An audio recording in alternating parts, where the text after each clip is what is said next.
죽음의 백조로 불리는 미 공군의 B-1B 폭격기가 그제 한반도에서 대규모 훈련을 벌였습니다. 김정은이 벌벌 떠는 이 치명적 백조의 위력을 분석합니다. 오늘의 뉴스 톱10 1위로 선정했습니다.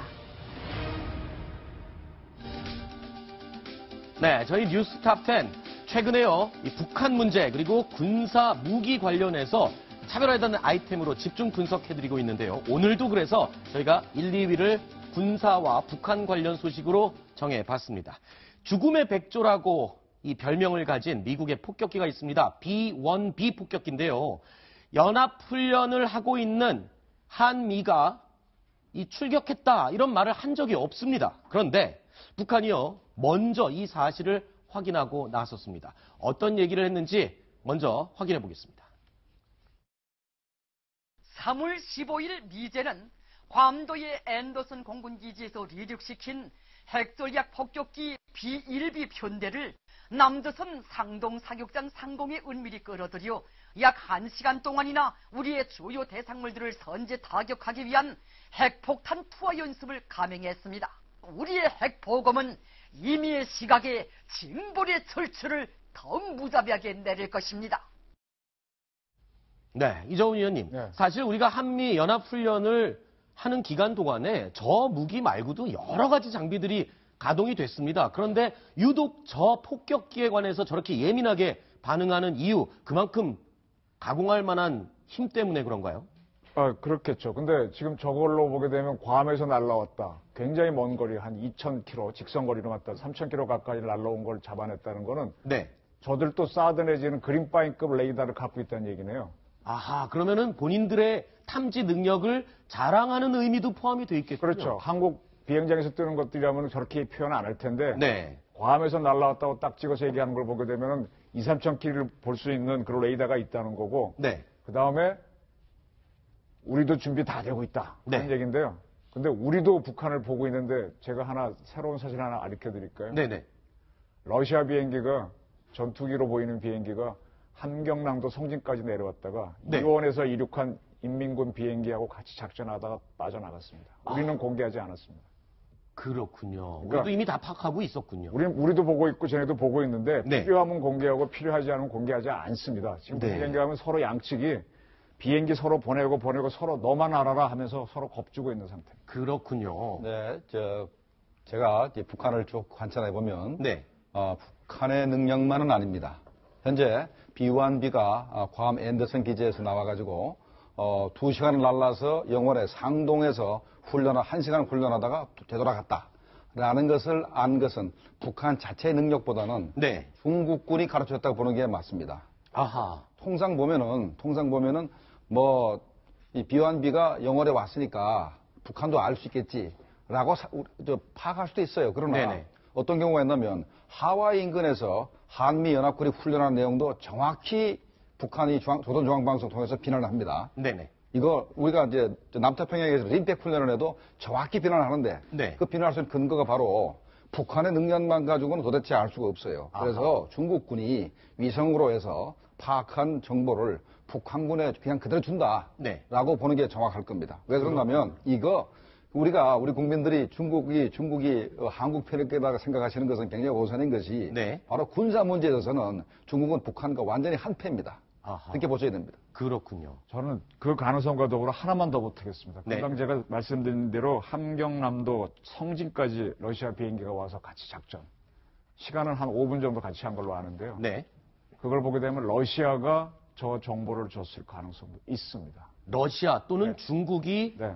우리의 움직임 네. 이런 것들을 다 파악해주고 있다. 북한과 함께. 그래서 지금 B-1이 괌에서부터 쫙 와서 훈련하고 가니까 네. 러시아기들이 내려와서 북한국이랑 같이 훈련하고 오늘 빠져나가는 그런 게 아닌가. 우리도 모르는 사이에 한반도에서는 엄청난 냉전이 벌어지고 있는 겁니다. 그렇군요. 그러니까 보도가 되지 않았고 크게 알려지지만 않았을 뿐 지금 북한과 우리 군 사이에서는 보이지 않는 전쟁이 막 벌어지고 있는 거군요. 군인들끼리만 보고 있죠. 그렇죠. 네. 충돌만 없었지 긴장감은 최고조까지 다루는 그런 순간들이 계속 오가고 있는 거군요. 자, 그런데 지금 우리가 공개하지 않은 훈련 내용이 북한이 이렇게 방송에 보도를 하면서 공개가 되고 그 내용을 우리 기자들이 국방부의 대변인에게 이 내용이 사실이냐라고 확인하는 과정 중에서 이렇게 드러나는 경우 흔한 경우입니까?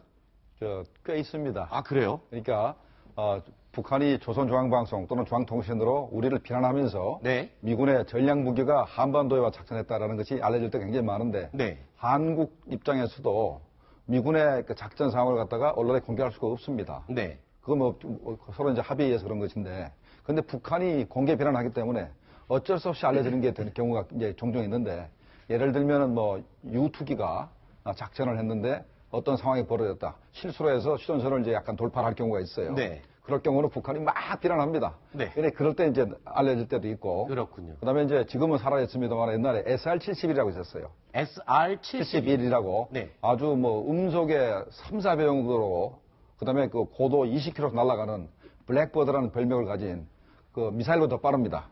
전투기인데요. 아니 고공정찰기인데 네네네. 고공정찰기인데 현재도 그렇게 빠른 비행기는 없습니다. 아하. 음속에 3배에서 4배 정도 빠른 비행기인데 네. 그 비행기가 고공에서 북한 지역을 돌파할 때가 있어요. 지나갈 때가 있습니다. 네. 그렇지만 미사일보다 빠르기 때문에 미사일을 맞출 수도 없고 네. 그걸 막 그냥 북한이 그냥 공개 방송으로 막 비난하면 그때 가서 약간 돌파를 했구나. 북한 지역을 침범했구나. 이제 그때 알게 되는 거죠. 그렇군요.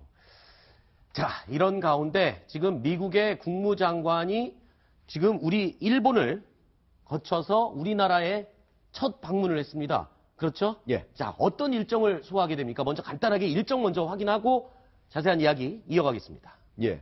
오늘 오전 10시 15분에 일본에서 바로 미군 오산 공군기지를 통해서 들어왔습니다.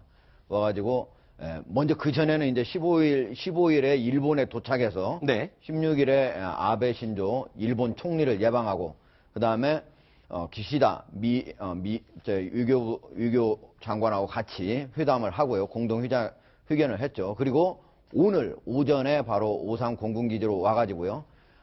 가장 먼저 간 곳이 DMZ를 갔습니다. 그래서 DMZ. 판문점에서 캠프 보니파스라고 있습니다. 네네네. 예.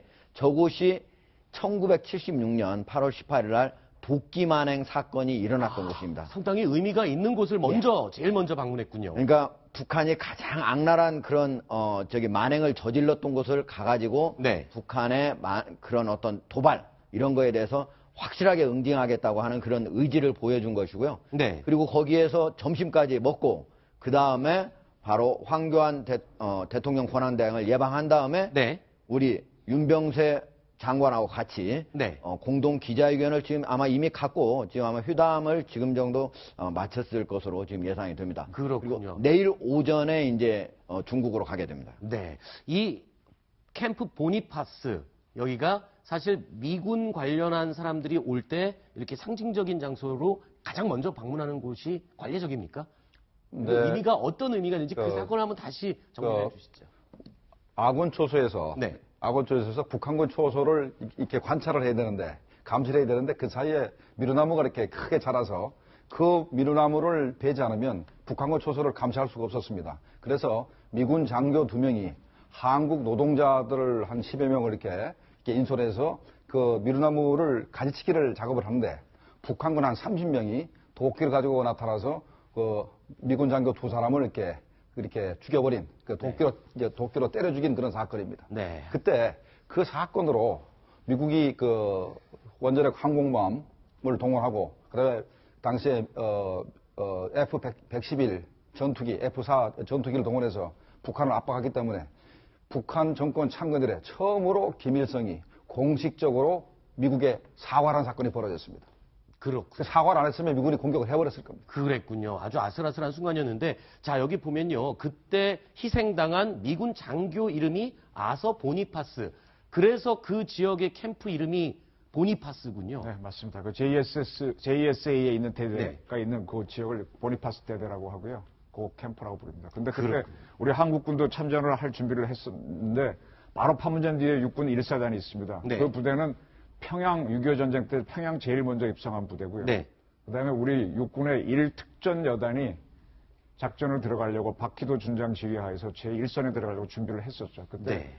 그때 아마 데프콘 2까지 올라갔을 겁니다. 그래. 지금보다 훨씬 더 긴장됐었어요. 아니, 네. 그때가 제 고등학교 3학년 때라 생생히 기억하는데. 네, 도끼만행 여름 방학 사건. 네. 예, 끝에 했는데, 저는 진짜 전쟁 나는 줄 알았습니다. 그때 그 미군도 거기에 미루나무 가지치기 했다 중단한 다음에 다시 이제 죽고 나서 네. 미군이 하고 대거 동원 미루나무 제거 작전을 했거든요. 네. 그때 만일 그 북한군이 정말 그 대응했더라면은 그 전쟁에 나설 수도 있겠구나 이런 생각도 했었습니다. 그렇군요. 자, 틸러슨 국방장관이 지금 판문점을 방문했을 그 화면을 한번 보면서 얘기를 좀 나눠볼까요? 자, 화면 주시죠. 네, 지금 보면은 쭉 기념 촬영을 하고 있는데, 네, 저쪽은 우리 쪽 지역입니다. 아, 이쪽. 네. 네. 저쪽은 이제 이북 판문각이고요. 근데 저 뒤에 보면은 이렇게 물끄러미 보면서 뭘 열심히 촬영하는 사람들이 있어요. 네, 저 적공조 친구들이겠죠. 적공조요? 그러니까 심리전 부대, 판문점을 지키는 저 인민군 병사를 뒤에 올라가는데. 네네네. 저 자, 여기 친구들, 이 화면을 보겠습니다. 적공조라고 하죠. 빨간 동그라미 안에 적공조라고 합니까? 그러니까 판문점을 지키는 인민군 병사들, 사실은 다 장교들입니다. 네. 근데 이게 하전사 계급을 달고 나오는데 저 친구들이 심리전을 주로 하고 일부러 저 겁을 주기 위해서 찍고 합니다. 그런 거를 이제 적공 활동이라고 하면서 적공조라고 부르고 있습니다. 네. 적공조 요원 중에서 우리한테 귀순한 사람도 있습니다. 네네. 알겠습니다. 자, 그럼 이제 본격적으로 이 미 국무장관과 우리 군 어떤 얘기를 나눌지를 자세히 좀 짚어보도록 하겠습니다.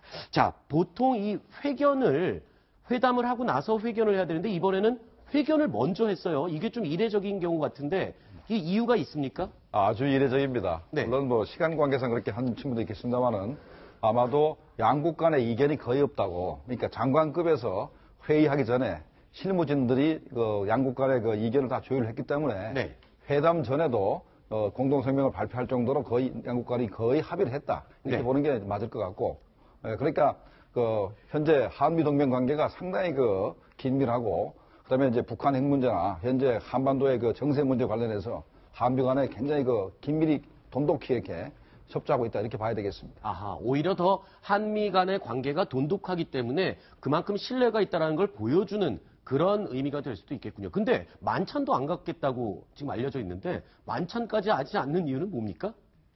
글쎄요, 아마 중국으로 가는 그 일정이 빠듯해서 그렇겠죠. 네, 그렇군요.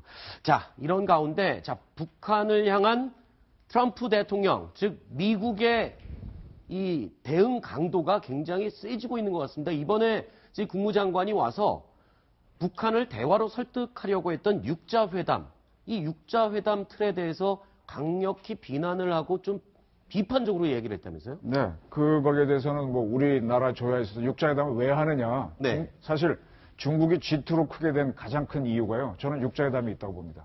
아하.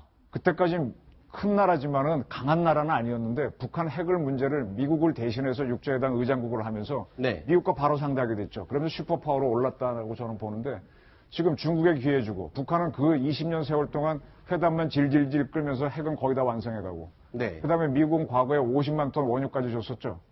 이거 뭐예요? 받아주고 결국에는 빰 맞고. 설득을 못하고. 아무것도 못하고. 그러니까 저거는 잘못된 정책이라고 우리나라의 기자들 또 많이 얘기했는데 네. 사람들이 참 제가 보면서 답답한 게 문제를 풀 때 성경에도 보게 되면 지혜와 용기를 달라 그러죠. 네. 사람들은 용기를 쓰면은 무식하다고 생각하고 지혜로만 풀라 그러거든요. 꾀로만 풀다 보면 방법이 안 나오는데 계속 머리로만 풀다가 북한 기회 다 주고 우린 돈 날리고 실리도 뺏기고 중국 기회 주고 이렇게 된 거죠. 그렇군요. 제대로 된 지적입니다. 근데 자, 지금 예. 틸러슨이 지금 그 국무장관 됐지 않습니까? 네. 그래서 육자회담을 하든 뭘 하든 간에 중국의 역할은 좀 축소될 것 같아요. 아. 틸러슨이 왜냐하면은 석유 엑슨의 회장이었습니다. 네. 엑슨 모빌의 회장이었는데 그러면서 러시아 푸틴과 아주 친밀한 돈독한 관계를 유지하고 있었고 그다음 트럼프조차도 지금 푸틴과 돈독한 관계를 유지했기 때문에 네. 앞으로 이런 대북 문제에 있어서 아마 러시아의 역할을 강조하는 장관이 되지 않을까 네. 그런 생각이 듭니다. 자, 그리고 틸러슨 국무장관이 얘기한 내용 중에 자, 20년 동안 실패한 접근, 즉 육자회담 구도를 비판하는 그런 내용이 있고요. 자, 북한에 약 1조 5천억 원을 제공했다. 자, 1조 5천억 원.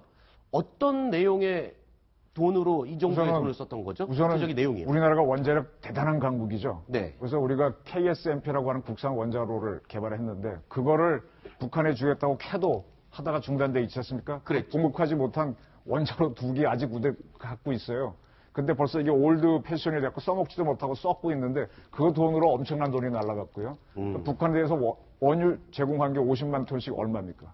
등등등등 하게 되면은 저 정책은 강석주와 갈루치가 제네바 합의문 시작되고 난 다음에 YSDJ 정부 쭉 따라오고 미국도 그거 따라오고 하면서 아주 그 어떤 용기로 풀어야 할 정책을 꾀로 쳤다가 아주 그냥 실패한 정책을 저는 강하게 비판하고 싶습니다. 그 돈을 이제 13억 몇 천만 불 이제 썼다는 얘기거든요. 그 네. 돈이 이제 주로 보면은, 신포에다가 우리 그 원자력 발전소를 제공할 때 매년 중류 50만 톤을 준다 약속을 했습니다. 네. 그 중류 50만 톤이 계속 들어갔고, 그 돈하고, 그 다음에 금창리에 터널을 뚫었는데 그걸 보는 값으로 한 또 60만 톤 쌀을 줬어요. 네. 식량을. 예, 식량 줬습니다. 그 다음에 그 이후에도 무슨 뭐 어뢰도 영양 과자를 준다든가 뭐 네. 분유를 준다든가 이렇게 해서 그걸 다 합쳐보니까 합계가 한 13억 5천만 불 된다. 이런 얘기를 하는 겁니다. 그렇군요. 그러니까 육자 회담을 통해서 대화로 설득하려던 목적은 이루지 못하고 오히려 경제적인 지원만 낭비하게 된 결과를 초래했다. 이런 식의 비판적인 시각을 갖고 있는 거죠. 북한은 핵 개발을 완성해가는 시간을 벌고. 그렇군요.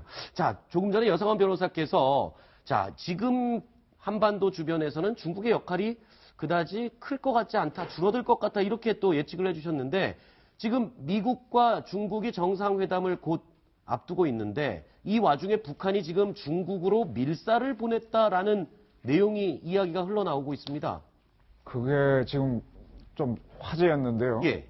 평양에서 항적이 나와가지고 중국 선양, 심양으로 날아갔습니다. 아, 그러니까 평양에서 헬기 한 대가 떠서 중국의 선양으로 갔다. 헬기가 또 아니라는 주장도 있는데 네. 제가 이렇게 몇 번 저축해 보니까 이 속도가 네. 헬기 속도라고 하면서 MI2 헬기라고까지 딱 찍더라고요. 아하. 과거에 저렇게 선양으로 심양으로 가게 되면 신의주 공항까지는 북한은 거의 헬기도 안 떠요. 네. 그래서 신의주 공항에 내려갖고 차로 갔는데 이번에 아주 이례적으로 가서 저게 도대체 뭐냐? 네. 우리 김관진 안보실장이 미국 갔듯이 네. 중국에서 누굴 부른 거냐? 북한의 실력자를. 네. 그 이유는 미국 정상회담이 조만간 다가오니까 그때 뭔가 뭐 너희 절대로 그날 우리 시진핑하고 오바마 만날 때 쏘지 말라 그런 얘기 하라는 건지 트럼프. 뭔지 예, 트럼프한테 트럼프가 만날 뭐 때. 그런 건지 지금 그 뭐 우리 들리지는 않으니까 눈으로만 네. 레이더로 봤으니까 지금 굉장히 지금 오늘 아침 화제였습니다. 그렇지만 뭔가 그 내용은 알 수 없지만 그래도 지금 북한이 중국 측에 밀사를 보냈다라고 하는 거는 지금 벌어지고 있는 미국과 중국의 관계 뭐 이런 데 있어서 지금 뭔가 불안하고 다급해진 부분을 좀 예측할 수 있는 건 아닌가요? 그런 측면도 있을 수 있어요. 그러나 혹시나 네. 지금까지 그런 사례가 없긴 하지만 네. 북한이 현재 한미 연합훈련을 우리가 상대하기 위해서 핵실험을 하거나 아니면 우리가 ICBM 발사를 하겠다고 중국 측에 사전 통보할 수도 있습니다. 사실은 굉장히 그런 게 이례적인데 중국이 최근 들어서 북한을 다독이고 있기 때문에 리길성 외무성 부상도 최근에 방문했고 하기 때문에 이번에는 중국 측에 통보를 하고 이렇게 사건을 저질러는 거 아닌가라는 것도 한번 우리가 의심해 볼 필요는 있습니다. 그럴 수도 있고요. 지금 우리가 지금 뭐 오디오는 안 들리고 이제 비디오만 보니까 해석이 정확하게 안 되는데 2015년도에 우리 대통령이 박 대통령이 전승절 갔지 않습니까? 네. 그때 북한에 최영애랑 와서 말석이 있었죠. 그랬죠. 그래갖고 북한이 팔팔팔팔 뜁니다. 자존심 많이 상했죠. 뭐 상하고 그때. 어떻게 남조선의 대통령을 거기다 올리냐고 막 그래서 그때 보면 유은산이죠. 그 상무위원이 쫓아 들어가서 달랩니다. 달래고 걔네들 10월 10일 날 열병식에 참석을 해주는데 그래도 분이 안 풀려갖고 하니까 모란봉악단 초청을 했는데 그 리허설 때 보니까 막 미사일을 쏘고 하니까 하지마 그래서 그럼 우리 핵실험 한다고 해서 핵실험 해버렸거든요. 그랬죠. 중국이 뒤집어졌어요. 그러니까 이번에도 지금 북한이 중국에 대해서 팔팔팔 뛰고 있는데 네. 김정남 죽이고 중국이 보호하는 거 다 이렇게 막 흔들고 있지 않습니까? 그래서 네. 진짜로 ICBM 쏠 것 같아서 지금 달래는 건지 네. 아니면은 뭐라 그러니까 리길성 불러갖고 뭐 쌀도 주겠다 그랬으니까 더 내놓으라고 협박하러 간 건지 네. 지금 북중 관계 그렇게 아름답지 않습니다. 그렇군요. 지금 말씀하셨는데 ICBM을 혹시 쏘지 않을지라고 짐작을 하셨는데 실제로 지금 CNN 보도 내용을 보면 ICBM 발사 움직임이 관측이 되고 있다 이런 얘기가 들리던데요. 조금 더 보충드리면요. 지금 영변에 북한에도 우리도 홍천에 가게 되면 KCTC라고 육군 훈련장, 과학훈련장에 있는데 쟤네 영변에 지금 특별한 부대들이 모이는 것 같고 네. 미림 비행장에도 지금 특별한 부대들이 모인다는 촉보가 계속 들어오고 그 있습니다. 특별한 부대라고 하는 것은 ICBM을 발사하기 위한 군대들의 움직임입니까? 뭔지 모르겠어요. 저희들 또 뭔가 훈련을 하는 건지 뭔지 아하. 군사적 움직임이 계속 움직이고 아까 러시아에서도 움직임이 있고 해가지고 네. 지금 이제 국민들 불안 때문인지 뭔지 모르지만 우리 군도 분석이 안 끝나 그런지 지금 뭔가 지금 많이 긴장이 고조되고 있습니다. 그렇군요. 자, 지금 북한을 둘러싼 긴장감이 고조되고 있고 미국과 중국이 또 정상회담을 코앞에 두고 있습니다. 이런 가운데 얼마 전에요. 암살된 김정남을 중심으로 탈북자들 사이에 망명정부가 구성이 될 거다라는 이야기가 일부에서 흘러나왔었는데 이 망명정부에 대해서 김정남이 죽기 전에 평소에 갖고 있던 생각이 지금 이야기가 여기저기서 조금씩 흘러나오고 있죠. 어떤 내용입니까? 예, 사령당국 관계자 얘기인데요. 그동안 이제 김정남이를 중심으로 탈북자들이 해외에서 망명정부를 세우려고 한다 하는 얘기가 여러 번 있었는데 네. 김정남은 자신이 망명정부의 어떤 지도자가 되는 것보다는 자기 아들이 대학을 졸업하면 이 친구를 바로 전면에 내세워서 가지고 망명정부를 세우려고 했었다 하는 얘기가 있었습니다. 왜냐면은 지금 김정은이는 사실은 가장 직계로 내려오는 최고 혈통은 아니잖아요. 자기 자신으로 내려와야 되는데 이미 동생으로 내려갔지 않습니까? 그렇죠. 그런데 자기 아들은 여전히 가장 직계 혈통이잖아요. 그래서 자기 아들이 만약에 여기에 망명정부의 지도자가 된다면 다음에 언제든지 북한의 어떤 상황이 벌어졌을 때 가장 적게 혈통이라고 백두혈통이라고 얘기할 수 있는 사람이라고 봤기 때문이라는 겁니다. 그렇죠. 자, 그리고 실제로요, 이 김한솔 군, 유럽의 한 매체와 인터뷰를 했을 때 북한 체제에 대해서 아주 그냥 떳떳하게 비판을 하는 듯한 인터뷰를 했었죠. 함께 들어보시겠습니다. I've always dreamed that one day I will go back and things better and make it easier for the people there. Political issues that divide the nation in half, and also work to contribute to building world peace, and especially back home because that's a really important part of me that Koreans are really divided, and that we can, if we put a little effort, that step by step we can come to a conclusion and unite. 자, 김정남은 자신보다 아들이 이 망명정부의 지도자가 되기를 원했다. 대학을 졸업하면 전면에 내세울 생각. 자, 이게 현실적으로 좀 가능한 얘기였을까요? 저는 조금 부정적으로 생각합니다. 왜 그런다면 김정남도 자기가 암살 위험에 시달렸고 또 김정남을 탈북자 단체들이 망명정부의 수반이 되도록 이렇게 추대를 계속 하려고 했었는데 김정남이 끊임없이 이렇게 반대 의사를 표현했습니다. 네. 근데 왜 그랬냐면은 자기가 망명정부의 수반이 되면은 자기를 김정은이가 죽일 거라 생각했기 때문에 그걸 안 했어요. 네. 근데 만약에 아버지 입장에서 아들을 망명정부의 수반으로 추대한다 그러면 아들을 죽인 일인데 아버지라서 그걸 할 수 있을까라 저는 그 생각이 들어서 저거는 아마 일방적으로 탈북자 단체 쪽에서 원하는 바지 네. 김정남이나 김한솔 자체가 원하는 건 아니지 않겠나 이렇게 생각을 합니다. 그렇군요. 김정남 스스로가 구체적인 어떤 준비와 행동을 했다기보단 그러기를 바라는 탈북민들의 마음들이 합쳐지면서 소문처럼 떠도는 그런 이야기일 가능성이 높겠군요. 높죠. 그렇게 높고 이제 근데 지금 김한솔은 운명이 굉장히 정해져 버렸어요. 아버지가 암살됨으로 해가지고 본인이 대북 투쟁, 특히 김정은과의 투쟁에 피할 거냐, 맞설 거냐, 그거 외에는 별로 선택지가 없을 거라고. 그렇죠. 그래서 지금 저는 국정원에 있는 공작관들한테 지금 잔소리를 되게 하고 싶은데 이 양반들 눈에 불을 켜야 돼요. 왜 그러냐? 우리 굉장히 좋은 조건에서 공작해왔는데 결과만 놓고 봅시다. 레짐 체인지라는 목표만 놓고 봤을 때 우린 대통령이 아웃됐죠. 네. 남한이 레짐 체인지 됐습니까? 이북이 레짐 체인지 됐습니까? 남한이 됐죠. 그죠? 네. 우리는 이게 레짐 체인지도 모른다고 아니라고 생각했는데 지금 돼가고 있는 상황입니다. 우린 선거로 늘 하니까 별거 아닌 줄 알지만 북한은 지금 조금 더 유리해졌어요. 대한민국 공작관들 뛰어가지고 북한 레짐 체인지 했어요, 못했어요? 나는 당신들 봉급 밥값 내놓으라고 나 따지고 싶어요. 따라서 김한솔이 지금 저런 처지고 한다면 국정원 네. 공작관들 눈에 불을 켜고 같이 호흡 맞춰갖고 들어가야죠. 북한 김정은 무너뜨려야죠. 어떻게 지금 5년 이상 저렇게 해가면서 저렇게 사람을 죽이는 걸 가만히 둡니까? 알겠습니다. 자, 일단은 개인적인 의견을 전제로. 아니, 예. 그런 의식이 없으면요. 네. 삼국통일도 김춘추가 내가 백제를 멸하리라고 앙심을 품으면서 시작이 되는 거거든요. 알겠습니다. 이 감정이라는 게 인간을 움직이는 추동력이란데 이거를 놓치고 가니까 대한민국이 자꾸 약해지는 겁니다. 네. 알겠습니다. 그리고요. 자, 김정은 배다른 형제에 대해서도 이렇게 긴장감을 가지고 살해를 지시하는 것으로 본인의 입지를 지키는데 바로 위에 친형이 또 있거든요. 근데 그 친형에 대해서는 왜 아무런 움직임을 보이지 않을까요? 자, 그 친형이 왜 안전한지에 대해서 이야기를 들어보겠습니다. 김정은은 심장병 가족력으로 미뤄 심혈관 질환 고위험군에 해당한다고 진단하고 있습니다. 김정은은 매주 3, 4회 밤을 새워 술파티를 하고 있으며 한 번 마시기 시작하면 자제를 못한다는 한 해외 공관원 증언도 언급했습니다. 김정은 친형인 김정철은 술에 취하며 헛것이 보이고 호텔 방 안에서는 술병을 깨고 행패를 부리는 등 약간의 정신불안 상태를 보이고 있다고 합니다. 국정원은 김정철이 동병상련 처지인 고모 김경희를 가끔 방문해 안부를 묻고 있기도 합니다.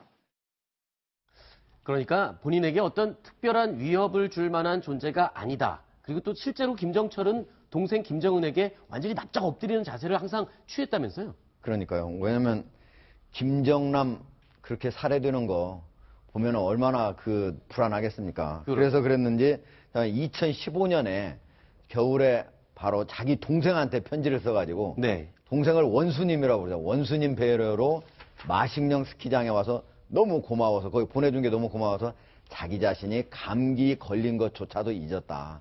이렇게 아주 아부를 동생한테 아주 세게 한 거죠. 그리고 재구실 못하는 못난 나를 한 품에 안아 보살펴주는 크나큰 사랑에 보답하겠다. 이렇게 얘기를 했다는데 한편으로는 이제 김정철이가 사실은 이제 국가보위부의 부상을 맡아가지고 그동안에 뭐 여러 가지 김원웅이를 축청하고 하는 등등 여러 가지의 그런 강경적인 어떤 정책을 쓰는데 김정철이가 했다는 얘기도 있었거든요. 그렇기 때문에 그런 측면에서 보면 어떻게 보면 김정은이가 김정철이를 한편으로 좀 믿는 측면도 있고 또 저런 거 보면은 김정철이 내심은 김정은이를 절대로 못 믿고 항상 언제든지 나도 숙청될 수밖에 없다. 그래서 저런 것으로서 김정은이의 마음을 좀 달래놔야 되겠다. 이런 생각을 하고 있다는 생각이죠. 네. 그런데 김정철에 과연 정신적인 문제가 있느냐? 그건 아닌 것 같아요. 저 편지를 보면 알 수 있는 것 같아요. 네. 저 편지 보면 살겠다는 마음이 절실하거든요. 나를 좀 살려달라. 아니, 자기가 살려고. 그렇죠. 그러니까 살려고 온갖 아부를 하면 되는 다 하는 거 보면요. 정신 나간 사람 저렇게 못합니다. 네. 자기가 살지 죽을지 그것도 별로 관념이 없기 때문에. 그런데 그 정신 나간 행동을 만일 한다면은. 네. 그건 진짜 위장이죠. 우리가 대원군 그거 봤지 않습니까? 대원군이 파라코 행세를 했다고. 네. 자기가 살려고. 나중에 더 큰 걸 도모하기 위해서 했지만은. 그래서 김정철은 진짜 오로지 살기 위한 일념밖에 없다. 그런 생각이 드네요. 네, 저도 동의를 합니다. 아, 그러니까 네. 진짜 제정신이 아닌 게 아니라 살기 위해서 정신 나간 척을 할 수도 있다. 이런 얘기인가요? 네, 그러니까 바짝 낮춰야 되는데 일단은 어찌됐든 간에 알코올에 의존한다는 것은 또 우리가 이해해야 되고 과거에 마약 중독 사례도 있습니다. 그러니까 정신이 온전하진 않다고 봐도 됩니다. 그러니까 완전히 정신 이상자는 아니지만 조금 알코올이나 마약의 의존성이 좀 있는 사람이라고 봐야 되고 그 다음에 이제 국가안전 보위성의 부부장이라고 하는 것은 실제로 무슨 역할이 있는 것이 아니고 절대로 김정은이 자기 친형한테 실권 있는 자리를 줄 수가 없습니다. 국가안전 성에 부상 자리를 준 것은 그냥 배급이나 탐욕을 하고 준 것이지 실권 준 게 아닙니다. 그래도 뭐 부상을 줘야 병원도 갖다 쓰고 뭐 어디 가서 행세도 하고 그러지 도대체 무슨 북한이라는 사회는 어떤 스테이터스 이렇게 계급이 없으면 아무것도 못 합니다. 그러니까 네. 월급 타먹을 하고 배급 타먹을 하고 부상시켜놨지 실권이 하나도 없는 사람을 봐야 됩니다. 실제로는 그 선전 업무를 주로 담당하고 있는 김여정과 함께 도와서 선전 업무에 굉장히 많이 관여하고 있다. 이렇게 언론에 알려져 있었는데 전혀 그렇게 보시면 곤란하고요. 김여정이는 자기한테 전혀 위협이 안 됩니다. 네. 김정철은 마지막 순간까지 최고 지도자로서 이 경쟁 관계에 있었기 때문에 네. 만약에 자기가 조금만 빈틈을 보이면 네. 김정철이 후계자가 될 수 있기 때문에 실권을 이제 장악하는 최고 지도자가 될 수 있기 때문에 절대로 거기다가 실권을 줄 수가 없습니다. 자, 김정은의 주변에 있는 가족들, 형제들은 언제 숙청될지 모르는 불안감 때문에 정신적으로도 온전하지 못할 그런 상황인 것 같습니다만 실제로 가족들이요. 건강 상태가 그리 좋지가 않은 걸로 알려져 있지 않습니까? 설명을 좀 해주시죠. 네, 김정일이가 2008년도 8월 달에 심근경색이 그렇죠. 왔죠. 근데 죽을 때 2011년도 12월 때 죽을 때도 심장침을 죽었고, 그다음에 고영이가 심장마비라고 이제 물론 사람이 죽을 때 심장마비지만 네. 유방암에서 자궁암으로 번져가지고 네. 죽었습니다. 그다음에 김정철은 정신이 불안하고 마약 의존성이 좀 있고, 김정은은 몸무게가 120kg에서 130kg 정도 되니까 요즘 점점 늘고 있죠. 점점 늘죠. 그래서 심혈관 질환이 있습니다. 김정은 예. 있고 그다음에 알코올 의존성이 굉장히 강합니다. 네. 그다음에 의사 말도 듣지 않습니다. 아마 오래 살기 힘들 것 같아요. 그렇군요. 그다음에 이제 김여정이가 골결핵으로 결려서 현재 8개월째 현재 공개 석상에 못 나타나는 거 보니까 건강이 상당히 안 좋은 것 같습니다. 어제 저희 뉴스탑10 팀이 김여정의 골결핵 이 병에 대해서 자세히 분석을 해드렸었는데 지금 여동생은 이렇게 말라가고 있고 정말 병마에 휘달리고 있는데 김정은은 지금 과체중으로 점점 더 뚱뚱해지고 있고. 그게 문제입니다. 그게 문제입니다. 지금 저 친구에 대해서 정보를 했던 사람들을 들어보면은요. 네. 베른에서 유학생 할 때 우리가 저 친구에 대해서 떴을 때 잘 알지 못해서 어디까지 뒤졌는가 하면은 저 외가 쪽으로 해갖고 8촌 되는 사람이 일본에 있는 모양이에요. 네. 그 사람들의 IQ까지 조사해서 김정은 IQ가 얼마까지 추적을 해봤었고 베른에 가서 그 학적부를 다 뒤지고 같이 놀았던 친구들 만나갖고 면담해서 얘 머리가 어느 정도냐까지 조사를 하고 하다 보니까 나온 게 의외로 잔인하다. 집에서 펫 강아지도 죽인다. 기분 나쁘면. 김정은. 네. 이죠. 그래서 저 친구가 지금 술을 먹고 저러면은 잔인해져가지고 지난번 뭐 장성택이도 굉장히 이영호도 잔인하게 죽였는데 지금 북한을 이렇게 좌지우지하면서 어떤 짓을 할지 모르거든요. 몸무게가 많이 불어나면 또 성격이 급해집니다. 그래서 김정은이라는 사람을 우리가 지금 어떤 건강상의 문제가 있어서 넘어질 거다, 쓰러질 거다 이렇게 너무 기다리는 게 아닌가. 네. 기다리다가 지금 세월 보낸 게 굉장히 많은데 김정은은 좀 제거해야 할 대상으로 판단해야 될 것 같습니다. 그렇군요. 자, 어떻게 됐든 간에 지금 건강, 가족력 뭐 이런 것 때문에 저 김씨, 백투혈통이라고 하는 그 가족들에 보면은 온전한 사람은 그다지 많은 것 같지 않습니다. 정신적으로 불안하지 않으면 뭔가 가족력이 있기 때문에. 그러면 지금 아까 말씀하실 때 건강이 굉장히 악화될 거다. 그렇게 말씀을 하셨는데 스스로 아파서 저렇게 김정은이 정권이 무너질 가능성도 시나리오에 포함이 돼 있죠. 네, 그렇게 준비를 하고 있죠. 만약에 북한에서 급변 사태가 벌어지면 어떻게 할 것인가가 이제 작게 5027도 있고 5030도 있고 그다음에 이제 최근에는 5015도 있고 이제 그런데 김정은이가 현재 왜 위험하다 그러냐면 의사의 말을 전혀 안 듣는답니다. 그러니까 남들한테는 금연운동을 시켜놓고 북한 주민한테 시켜놓고 자기는 줄담배를 계속 피고 그다음에 술을 먹으면 이틀씩 3일씩 계속해서 쉬지 않고 먹고 하는 부분인데 의사의 말을 듣지 않는 것은 제가 볼 때는 자기를 위대성을 이렇게 신격화 시켜놓고 자기는 위대하기 때문에 그 말을 의사 말을 안 들어도 된다는 그런 어떻게 보면 위대성 착각 속에 있는 거 아닌가 이런 생각도 듭니다. 네. 일단은 지금 골결핵을 앓고 있는 김여정 그리고 또 공식 행사장에서도 항상 담배를 손에 끼고 있는 김정은의 모습은 트레이드마크처럼 되어 있지 않습니까? 전형적인 아마 모습인데 그래도 계속 체중이 부른 걸 보면은 본인이 건강에 대해서 그닥 걱정을 하지 않는 것 같아요. 이제 과신을 하는 건가요?